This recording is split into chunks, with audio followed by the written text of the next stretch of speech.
Pranayagni an eternal love ഭാഗം 25. വീണ്ടും തന്നെ നോക്കിയിരിക്കുന്ന ഗോകുലിനെ നോക്കി അവൾ വീണ്ടും ചോദിച്ചു, പറയേട്ടാ, ആരാണത്? എനിക്ക് സോനയെയാണ് ഇഷ്ടം. അത് കേട്ടതും ദേവുവിൻ്റെ മുഖം ഒന്നുകൂടി വിടർന്നു. സന്തോഷത്തിൽ അവളുടെ കണ്ണുകൾ തിളങ്ങി. ഏത് സോന? എൻ്റെ സോനാപ്പിയോ? കേട്ടതൊന്നുകൂടി ഉറപ്പിക്കാനായി അവൾ വീണ്ടും അവനോട് ചോദിച്ചു. അവനൊന്ന് മൂളി. അത് കേട്ടതും അവൾ അവനെ നോക്കി. അവൻ്റെ മുഖത്ത് പക്ഷേ എന്തോ സങ്കടമുള്ളതുപോലെ. എന്താ ഗോകുലേട്ടാ? അവൾ അരുമയായി അവനോട് ചോദിച്ചു. അത് പിന്നെ അവൾക്ക് ഇഷ്ടാവുമെന്ന് തോന്നുന്നില്ല ദേവൂട്ടി. ഗോകുൽ അങ്ങനെ പറഞ്ഞതും അവൾ അവനെ സംശയഭാവത്തിൽ നോക്കി. അവൾക്കിഷ്ടാവും. ഏട്ടൻ ആദ്യം അവളോട് കാര്യം പറയും. അതല്ല ദേവു, അവൾ ക്രിസ്ത്യനല്ലേ, ഞാൻ ഹിന്ദു, അതാണ്. അത് കേട്ടപ്പോഴാണ് അങ്ങനെയൊരു കാര്യം അവളും ഓർക്കുന്നത്. അത് കേട്ടപ്പോൾ തന്നെ അവളുടെ മുഖവും വാടിപ്പോയി. മാത്രമല്ല, സോന അത്യാവശ്യം നല്ല കുടുംബത്തിലെ കുട്ടിയാണ്. എന്നെപ്പോലെ ഒരാളെ അവൾ അംഗീകരിച്ചാലും അവളുടെ പാരൻസിന് എന്നെ അംഗീകരിക്കാൻ കഴിയുമെന്ന് എനിക്ക് തോന്നുന്നില്ല ദേവൂട്ടി. ഗോകുൽ തൻ്റെ മനസ്സിലെ കാര്യങ്ങളെല്ലാം അവളോട് തുറന്നു പറഞ്ഞു. കേട്ടപ്പോൾ അവളുടെ മനസ്സിലും അതൊരു കരടായി വീണു. ശരിയാണ്, അവളുടെ ഫാമിലി അല്പം ഓർത്തഡോക്സ് ആണ്. അങ്ങനെയുള്ളപ്പോൾ ഇങ്ങനെയൊരു കാര്യം അവളുടെ വീട്ടുകാർ അംഗീകരിക്കണമെന്നില്ല. അവളുടെ മുഖം വാടിയത് കണ്ടപ്പോൾ തന്നെ ഗോകുലിന് തൻ്റെ സംശയങ്ങളെല്ലാം ശരിയാണെന്ന് തോന്നി. അതുകൊണ്ടാണ് ദേവൂട്ടി ഇത്ര നാളായിട്ട് ഞാനിതൊന്നും പറയാതിരുന്നത്. അവളെ ആദ്യം കണ്ടപ്പോൾ മുതലേ എനിക്കൊരു ഇഷ്ടമുണ്ടായിരുന്നു. പിന്നീട് അത് കൂടിയതല്ലാതെ ഇതുവരെ കുറഞ്ഞിട്ടില്ല. അവൻ്റെ സംസാരം കേട്ടതും അവൾ അവനെ ഒന്ന് നോക്കി. അവൻ അവളെ എത്രത്തോളം ഇഷ്ടമാണെന്നുള്ളത് അവൻ്റെ സംസാരത്തിൽ നിന്നും തന്നെ വ്യക്തമാണ്. സോനയ്ക്ക് വേറെ ആരെയും ഇഷ്ടമൊന്നുമില്ല. ഇതുവരെ ഗോകുലേട്ടന് ഇഷ്ടമാണെന്ന് പറഞ്ഞിട്ടുമില്ല. ഗോകുലേട്ടനോട് അവൾക്കിനി അങ്ങനെ ഒരു വികാരം ഉണ്ടോ എന്നുള്ളത് തനിക്ക് അറിയുകയുമില്ല. അവൾ ഓരോന്നൊക്കെ ചിന്തിച്ചു.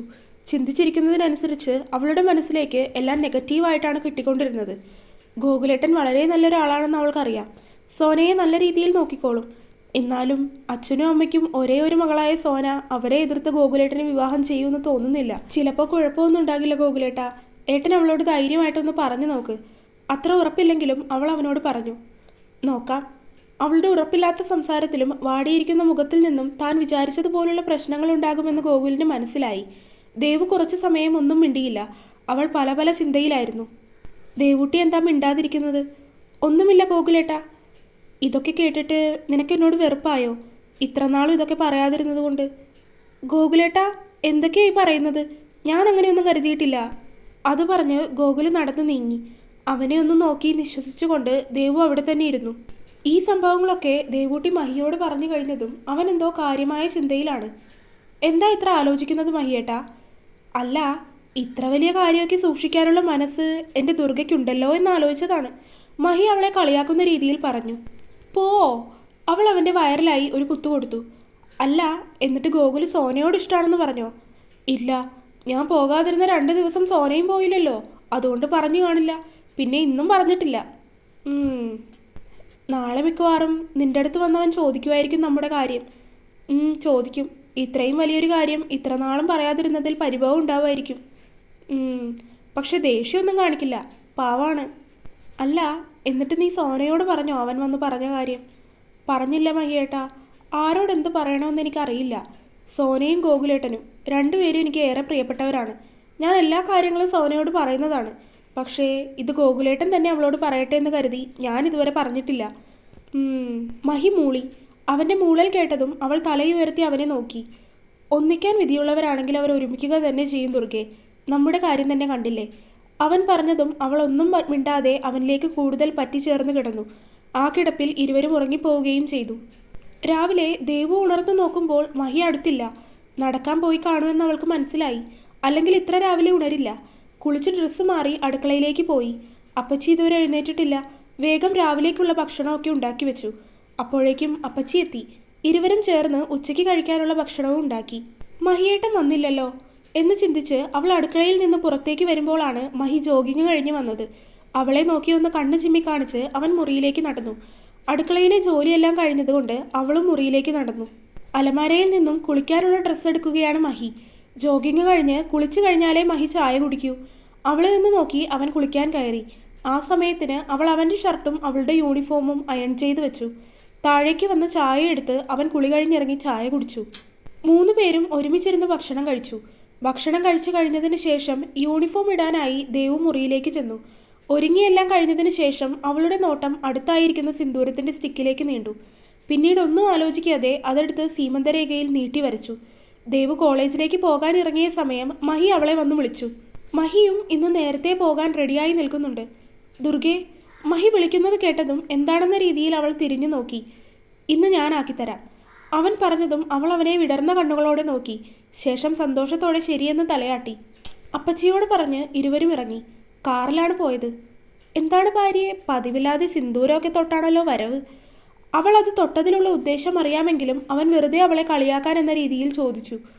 ഇടണമെന്ന് തോന്നി, ഇട്ടു. ചുണ്ടിൽ ഒളിപ്പിച്ച കള്ളച്ചിരിയോടെ അവളും അവനോട് തിരികെ പറഞ്ഞു. അല്ലാതെ ആൽബിൻ സാറിനെ കാട്ടാൻ വേണ്ടിയല്ല അല്ലേ? കാര്യം അറിയാലോ, അപ്പോൾ പിന്നെ കൂടുതൽ ചോദിക്കണ്ട, ദേവു കെറിവിച്ചു. അല്ല മോനെ മഹാദേവ, ഇന്നെന്താണാവോ എന്നെ ആക്കി തരാമെന്ന് പറഞ്ഞു വന്നിരിക്കുന്നത്?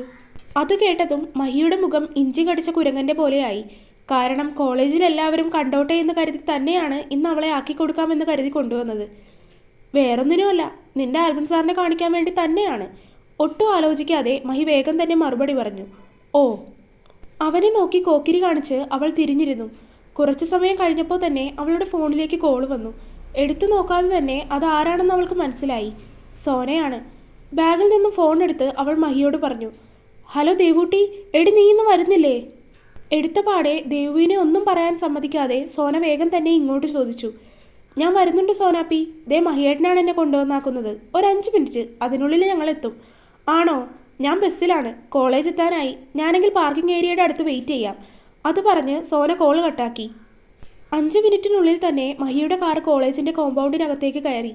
നോക്കുമ്പോൾ പാർക്കിംഗ് ഏരിയയിൽ തന്നെ സോന ദേവുവിനെ കാത്തുന്നതുപോലെ നിൽക്കുന്നുണ്ട്. കാർ നിർത്തിയതും സോന പതിയെ കാറിനടുത്തേക്ക് നടന്നു വന്നു. ദേവു കാറിൽ നിന്നിറങ്ങിയതും സോന അവളുടെ അടുത്തേക്ക് വന്നു. അവളെ കണ്ടതും സോനയുടെ കണ്ണുകളൊന്ന് വിടർന്നു. കാരണം ഇന്ന് സിന്ദൂരം കൂടെ തൊട്ടിരിക്കുന്നത് കൊണ്ട് അവളെ കാണാൻ ഒരു പ്രത്യേക ഭംഗിയുണ്ട്. എന്തു ഭംഗിയാണ് നിന്നെ കാണാൻ, പതിവില്ലാതെ സിന്ദൂരമൊക്കെ തൊട്ട് നല്ല സുന്ദരിയായിട്ടാണല്ലോ. സോന വേഗം തന്നെ അവളോട് വന്ന് പറഞ്ഞു. ഓടി, അത്രയ്ക്കൊന്നുമില്ല. ആ നീ വാ, ഞാൻ മഹിയേട്ടനെ പരിചയപ്പെടുത്തി തരാം. അത് പറഞ്ഞ് ദേവു അവനിരിക്കുന്ന സീറ്റിനരികിലേക്ക് നടന്നു. അപ്പോഴേക്കും അവൻ കാറിൻ്റെ ഡോറ് തുറന്ന് പുറത്തേക്ക് ഇറങ്ങിയിരുന്നു. എന്നാൽ അവനെ കണ്ടതും സോനയുടെ കണ്ണുകൾ എന്തോ അത്ഭുതം കണ്ടതുപോലെ മിഴിഞ്ഞു വന്നു. എന്തോ അരുതാത്തത് കണ്ടതുപോലെ അന്തിച്ചു നിൽക്കുന്ന സോനയെ നോക്കി മഹി അവൾക്കടുത്തേക്ക് നടന്നു വന്നു. അവളുടെ മുന്നിൽ വന്നു നിന്ന് അവൻ വിരൽ ഞൊടിച്ചു. അപ്പോഴാണ് അവൾ ബോധത്തിലേക്ക് തിരികെ വന്നത്. ഹായ്, ഞാൻ മഹാദേവൻ, ദുർഗയുടെ ഹസ്ബൻഡ് അല്ലേ? എനിക്കറിയാം. അവൻ പറഞ്ഞു മുഴുവനാക്കുന്നതിന് മുന്നേ തന്നെ സോന ഇടയിൽ കയറി പറഞ്ഞു. ശേഷം അവൻ നീട്ടിയിരിക്കുന്ന കൈകളിലേക്ക് അവളുടെ കൈ ചേർത്ത് വെച്ച് ഷെയ്ക്ക് ഹാൻഡ് കൊടുത്തു. അവളുടെ കിളി പോയ പോലെയുള്ള സംസാരം കേട്ടതും മഹിക്ക് പെട്ടെന്ന് ചിരി വന്നു. എങ്കിൽ ഞാൻ അധിക സമയം നിൽക്കുന്നില്ല, തിരക്കുണ്ട്, പോട്ടെ. അവരോട് 2 പേരോടുമായി പറഞ്ഞ് മഹി തിരികെ കാറിലേക്ക് കയറി. ദേവു അവൻ്റെ സൈഡിലേക്ക് വന്നു. ഭക്ഷണമൊക്കെ കഴിക്കണം, വെള്ളം കുടിക്കണം. ഇനി തലകറങ്ങി വീണാൽ ആശുപത്രിയിൽ കൊണ്ടുപോയിട്ട് ഞാൻ എൻ്റെ പാട് നോക്കി പോവും. അവിടെ ഒറ്റയ്ക്ക് കിടക്കേണ്ടി വരും, പറഞ്ഞില്ലെന്ന് വേണ്ട. ഗൗരവത്തോടെ അവൻ പറഞ്ഞു. എന്നെ എൻ്റെ അപ്പച്ചി നോക്കും. അവൾ അവനെ പുച്ഛിച്ച് തിരികെ മറുപടി പറഞ്ഞു. അവളുടെ മുഖത്തുള്ള ഭാവങ്ങളൊക്കെ കണ്ട് മഹി വണ്ടി തിരിച്ചു. ദേവു വന്ന് നോക്കുമ്പോൾ സോന അപ്പോഴും അന്തം വിട്ടതുപോലെ തന്നെ നിൽക്കുകയാണ്. എടി, അവൾ വന്ന് സോനയുടെ കയ്യിലിട്ടൊന്ന് തല്ലി. പെട്ടെന്ന് ബോധം വന്നതുപോലെ അവൾ ദേവുവിനെ ഞെട്ടലോടെ നോക്കി. എടി ദേവു, ഇതാണോ നിന്റെ ഹസ്ബൻഡ്? സോനയുടെ പറന്നുപോയ കിളികളൊന്നും ഇപ്പോഴും തിരിച്ചു വന്നിട്ടില്ല. ദേവു അവളെ മുഖം ചുളിച്ചു നോക്കി. നിന്നോടല്ലേ അതാണ് മഹിയേട്ടനെന്ന് പറഞ്ഞത്, വട്ടായോ നിനക്ക്? ദേവു അവളുടെ കയ്യിൽ വീണ്ടും ഒന്ന് മുറുക്കെ തല്ലി. ഹൂ! വേദനയോടെ സോന ശബ്ദമുണ്ടാക്കി. എന്താടി? അവൾ ദേവു അടിച്ച ഭാഗത്ത് കൈ തടവിക്കൊണ്ട് അവളോട് തിരികെ ചോദിച്ചു. അതുതന്നെയാണ് എനിക്കും ചോദിക്കാനുള്ളത്. എന്താ നീ ഇങ്ങനെ അന്തം വിട്ടതുപോലെ നിൽക്കുന്നത്? വിജയ് ദേവർകൊണ്ട? എന്ത്? അല്ല, നിന്റെ മഹിയേട്ടനെ കാണാൻ വിജയ് ദേവർകൊണ്ടയുടെ പോലെയുണ്ട്. ശരിക്കും അങ്ങേരാണോ അത്? ഒന്ന് പോടി. ദേവു അവളുടെ കയ്യിൽ പിടിച്ച് വലിച്ച് ക്ലാസ്സിലേക്ക് നടന്നു. ശരിക്കും എന്ത് ലുക്കാടി, വെറുതെ അല്ല അങ്ങേര് ഇങ്ങോട്ടൊന്നും വരാത്തത്. പിടക്കോഴികൾ വെറുതെ വിടുവോ? സോന പറഞ്ഞതിന് ദേവു അവളെ കൂർപ്പിച്ചു നോക്കി. നടന്ന് നടന്ന് ഒടുക്കം 2 പേരും ക്ലാസ്സിലേക്കെത്തി.